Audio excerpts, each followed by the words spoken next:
Olá pessoal, tudo bem? Muito bem-vindos novamente ao nosso canal. Sou Carlos Eduardo Carvalho, sócio-diretor da Bridge. Estou aqui com o Renato Pinheiro, sócio CTO da empresa. E a gente vai conversar em cima do tema inteligência artificial, tema mais quente que a gente tem no momento. E uma conversa bem direta, Pinheiro, para trazer para o nosso ouvinte, para quem acompanha a gente, qual é a nossa visão sobre essa grande problemática que está acontecendo. E eu vou dar um rápido contexto e eu quero te ouvir, tá? Bom, a gente começou a usar na pessoa física ChatGPT e outras aplicações de IA. O mundo inteiro começou a usar. E nós, individualmente, começamos a ter uma sensação que essas coisas são muito fáceis. Que basta você ter uma conta, basta você botar o seu cartão de crédito, às vezes nem isso, e você começa a usar soluções que ajudam a eficiência do dia a dia, tornam o seu trabalho, a sua pesquisa, seu estudo mais produtivo. E tem um grande gap quando você vai trazer isso para uma discussão empresarial, né? Quando você sai do uso pessoa física e vai para o uso pessoa jurídica, a gente como consultoria, né, e como empresa de tecnologia, tem enfrentado grandes desafios das expectativas que as empresas têm, muitos gestores têm, em querer ter a mesma facilidade de uso de um chat GPT que tem na pessoa física dentro de um ambiente empresarial, querendo ao mesmo tempo a eficiência, a rapidez, o baixo custo e uma segurança da informação e uma segurança dos seus dados. Vamos começar por aí? Como é que você está vendo esse cenário todo de entrada do mundo pessoa física e do mundo pessoa jurídica para as soluções, principalmente de GenAI? Eu acho que esse é o principal ponto, né, Cadu? A gente tem a turma está usando no seu dia a dia o ChatGPT e, sem sombra de dúvidas, é um avanço absurdo, né? As coisas que você fazia, textos, apresentações, vídeos, né? A gente estava falando dos podcasts lá do Notebook LM, como aceleram o estudo, e acham que trazendo isso dessa maneira para a empresa vão ter ganhos. E é lógico que, de certa maneira, terão, porque é aquela parte mais básica, né? Mas trazer a IA para o uso da empresa envolve muito mais coisas e muito mais riscos, né? Então você traz a inteligência artificial sem olhar para o processo, sem olhar aonde ele de fato vai trazer o melhor retorno para a sua empresa, sem treinar as pessoas que irão utilizar para tirar tudo que se tem, que se pode tirar da IA. Você acaba tendo ficando decepcionado com o final, né? Com o uso que você de fato queria. Você acha, poxa, na minha vida normal, na minha vida fora, né? Como você falou, né? No meu CPF, eu estou tendo um ganho de 40%, 50% de produtividade. Mas quando eu levo para a empresa, eu dou uma conta para ChatGPT, né? O ChatGPT Pro lá, para os meus funcionários, e eles melhoraram o texto do e-mail, mas aquele processo que era lento continua lento. Aquela informação que eu gostaria de ter, ela não vem como deveria vir, né? E isso, sim, a gente, hoje nas empresas, a gente está, hoje, né, 10 anos, 15 anos, a gente vem produzindo informação de uma maneira hiperacelerada e essa informação vai se perdendo. Se a gente somasse essa informação, né, fosse mais empresas mais centradas em dados, somando isso à IA, é um absurdo, né? Você teria um ganho muito maior. Ainda assim, algumas empresas já tentam, a gente vem vendo, né, isso, tentam trazer essa ligação, mas, em contrapartida, perdem outras coisas. Então, a gente já vê, hoje ficou muito fácil, né? Se você quer usar inteligência artificial e você tem uma conta no Azure, você vai lá, cria um ambiente no Foundry e pronto, posso usar meu ChatGPT. Aí você dá isso para uma aplicação, mas você não tem rastreio do que foi feito, você não tem governança, você não sabe quais dados estão sendo usados e para onde estão indo. A IA vira uma caixa preta, você não sabe por que ela chegou àquela decisão, você não colocou um humano ajudando aquela decisão. Então, perceba que você tem ali uma série de coisas que a empresa pode estar deixando passar e que lá na frente vai fazer falta e vai trazer algum tipo de problema. Vamos dar um passo atrás? Vamos ajudar o nosso ouvinte, quem está acompanhando o nosso canal, a entender o que são as diferentes formas de você usar. Vou usar o conceito mais amplo de GPT aqui, um transformer, dentro da sua empresa. A gente ouve clientes falando o seguinte: não dá para criar uma conta no GPT Pro, ou Plus, ou Teams. Então, qual é a diferença, Pinheiro, assim, tentando mergulhar já um pouco na parte técnica, de você como empresa usar uma solução OpenAI ou uma solução Google, passando seu cartão de crédito, criando uma conta nessa estrutura que já existe, versus você trazer essas aplicações, né, a engrenagem dessas aplicações para dentro de casa, para dentro da sua arquitetura? Quando a gente usa o ChatGPT, Gemini, entenda, quando eu falo de que a gente precisa escalar, não é abrir mão disso. Eu acho que a gente precisa de letramento, a gente precisa, para os usuários, entregar esse poder para eles é fundamental. Não estou dizendo o contrário.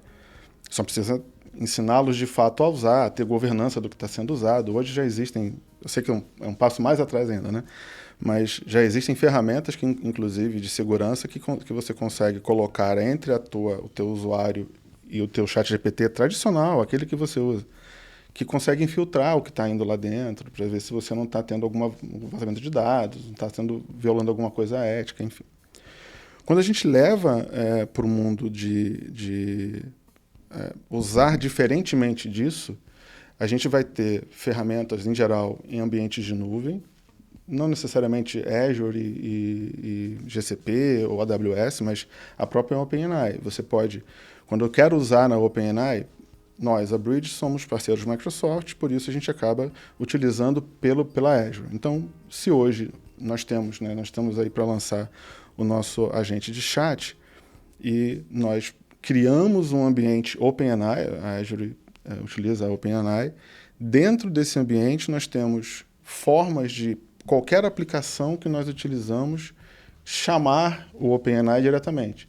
Nesse momento, não é um ser humano conversando, né? Eu posso ter, até no final das contas, sim, ser um ser humano que passa por um chat, que é o nosso caso lá do agente de chat, bate nesse ponto de contato, que a gente chama de API, e faz as consultas, faz o trabalho através do Azure OpenAI.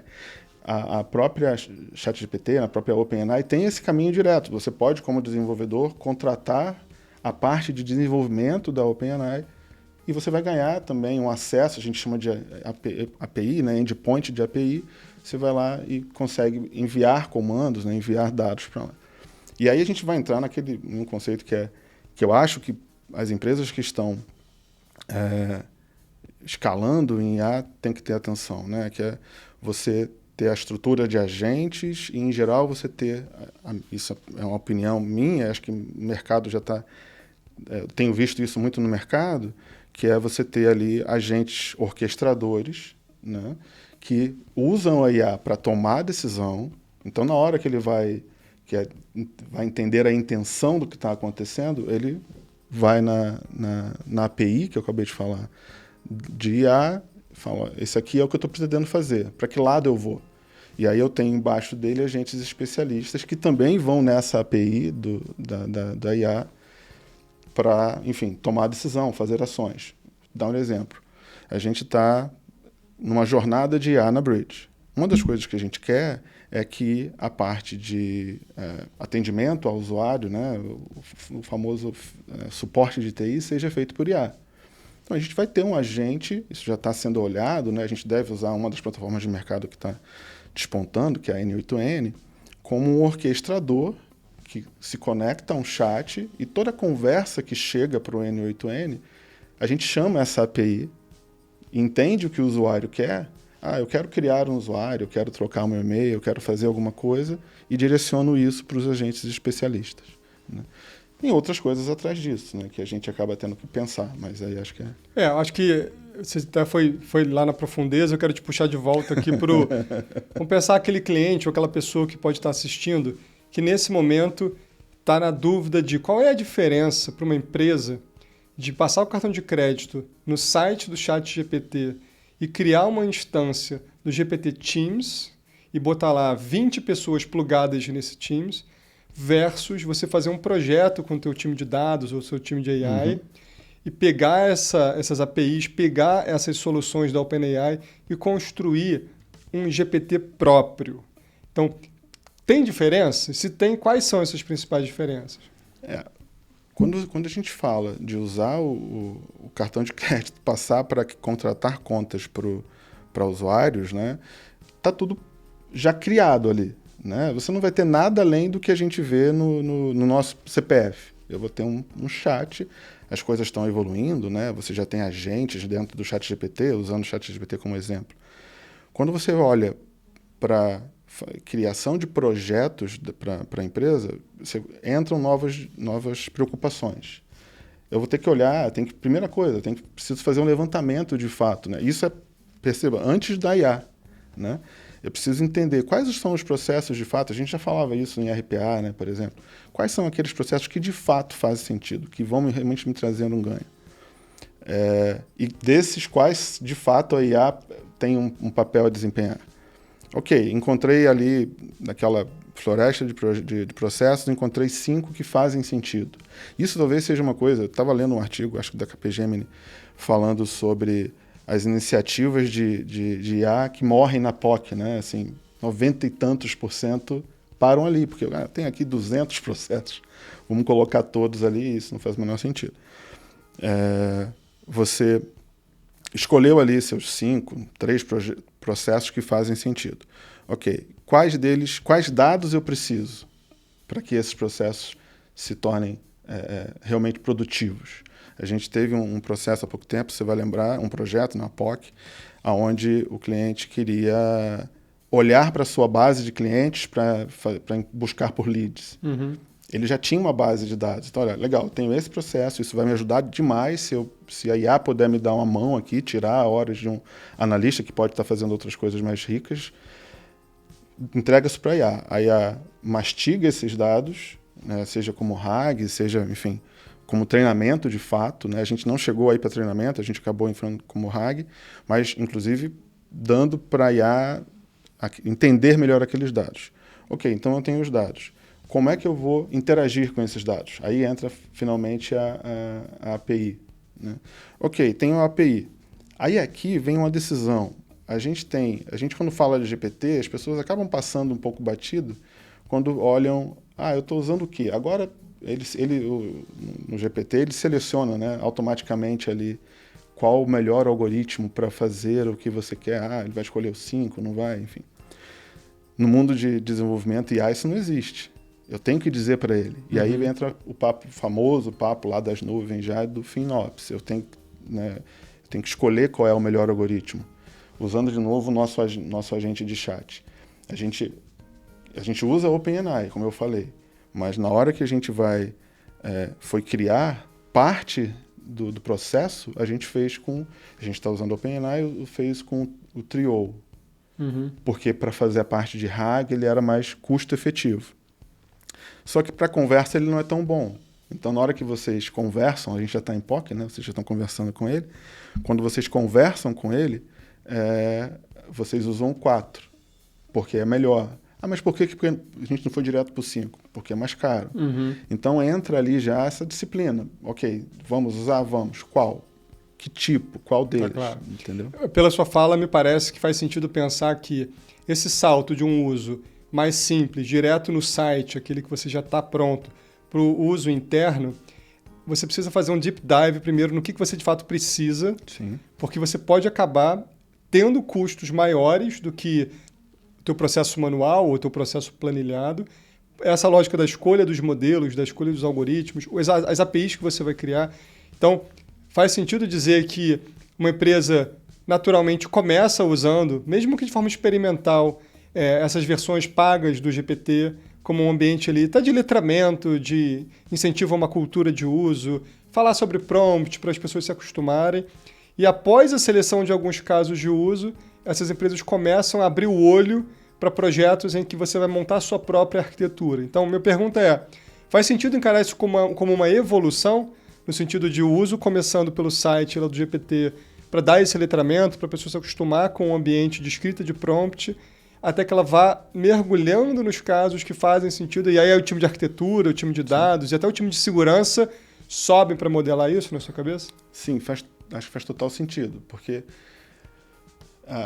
o discovery, inclusive, vai ficar mais fácil se for assim, né? A gente ainda tem uma certa resistência, né? De novo, né? A gente estava lendo alguns artigos sobre IA por agentes, a gente ainda tem ali resistência dos colaboradores, né? Porque tem medo que vão perder o emprego, que vão ter medo. Mas vencendo essa resistência, mostrando o potencial, eles mesmos acabam virando embaixadores. E esse processo de entendimento de qual processo de fato faz sentido, eu acho que fica potencializado, porque no momento que a gente for de fato mergulhar, a gente vai ter um público que vai estar ansioso por usar mais, né? Então, cara, poxa, eu estou usando aqui. A gente teve um cliente que a área de contratos já vinha usando, e a analista que estava interagindo, ela, não, eu já criei o meu GPT aqui, o meu prompt, aí eu dou o contrato para ele. Aí você olha, ela fez 2 passos, 3, do que quando o arquiteto chegar, ele vai precisar fazer. Ela já tem um prompt inicial que para ela já funciona. Perfeito. E você conhece.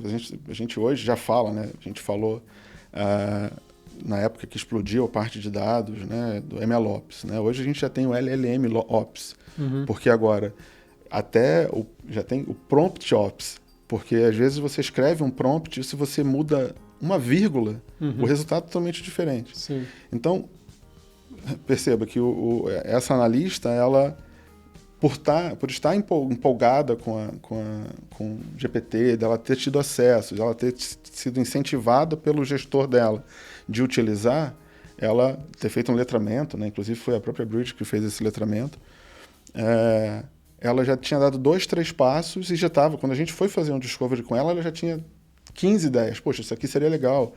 Ó, isso aqui, algumas coisas, por ela não ter o passo que o arquiteto precisa ter, que o cara de segurança vai ter, de falar, olha, a gente não pode entregar isso. Né? Ela já tinha 2, 3 passos e diz, olha, isso aqui vai funcionar muito bem. E a gente acabou utilizando um dos casos que ela queria, está na fila para ser um dos processos que vão entrar. Aí, fazendo uma última pergunta para a gente explorar esse ponto e depois um encerramentozinho. Segurança. Esse primeiro passo de usar um GPT pago, em que você tem a opção ali de jogar artigos, arquivos, planilhas da sua empresa para ajudar no treinamento, ou minimamente no entendimento do modelo, para que ele responda coisas para você mais no seu contexto de empresa. Primeira pergunta, isso é seguro? Dá para confiar de fato que esses dados não vão sair? Você recomendaria fazer ou não? E aí, na derivada, a segunda pergunta é, para dentro de casa, quando você faz um projeto em que você monta a sua arquitetura de generativo, com chats, etc., o que mais de segurança se propõe a fazer ali para ter um ambiente de fato controlado? Vamos lá. O gestor de segurança em mim vai te dizer, não faça. Porque quando você contrata, você vai olhar as plataformas de IA, em geral, quando você contrata, você consegue fazer o opt-out, né? Falar, olha, eu não quero participar, não quero que meus dados. A gente está usando para a nossa área de desenvolvimento o GitHub Copilot. E dentro dele eu digo, olha, esses dados, meus dados eu não quero que realmente que façam parte do treinamento. GPT, por exemplo, nós somos usuários da versão empresarial do GPT e quando nós optamos, né, ele automaticamente nos tira os nossos dados do treinamento. Agora, a gente não tem como, de fato, garantir isso. Né? É só no final... uma crença quase, né? E no final eu estou confiando nele. Confiança, eu estou, no máximo, abrindo ali uma possibilidade, que se meus dados aparecerem, eu vou te processar, porque eu disse que não poderia. E a gente não tem muitas jurisprudências, a gente andou acompanhando muito novo, isso. Né? É muito novo.